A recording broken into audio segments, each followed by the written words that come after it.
Армысыздар, қалдарыңыз қалай?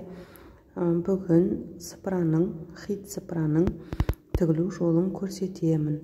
Алдымен каналыма тіркеліп, лайк басып, комментарий жазып қоңыраушаны ұмытпайық.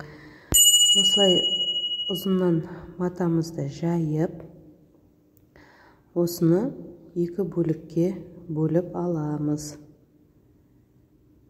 Бөз матасы қатты түрі.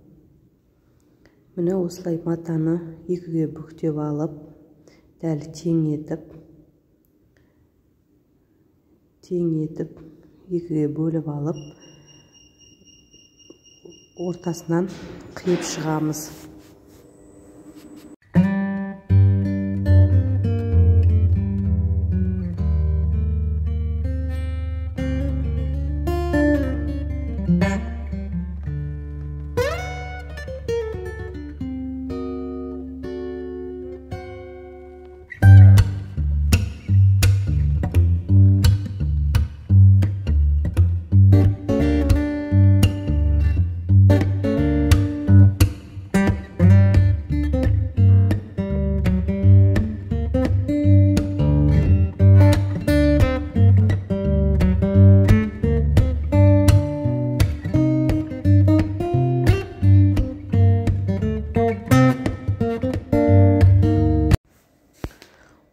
Бөз матамызды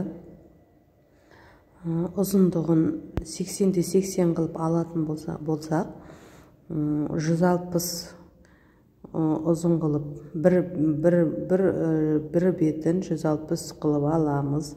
Астына екінші бетін 160 қылып алып, соны осылай 4 бүктейміз. Сол кезде 4 бетті сыпыра шығады.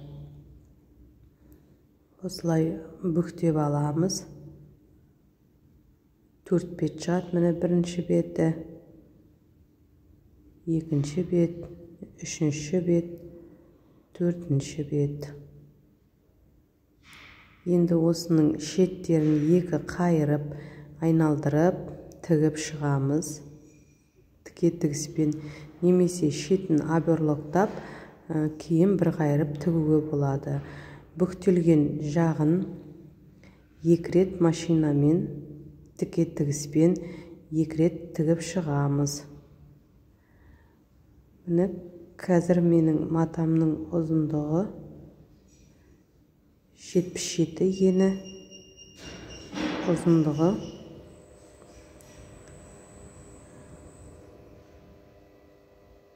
87. Осыны жан-жағынан 2 сантиметрден қайырған кезде 80 сантиметрге келеді бір беті.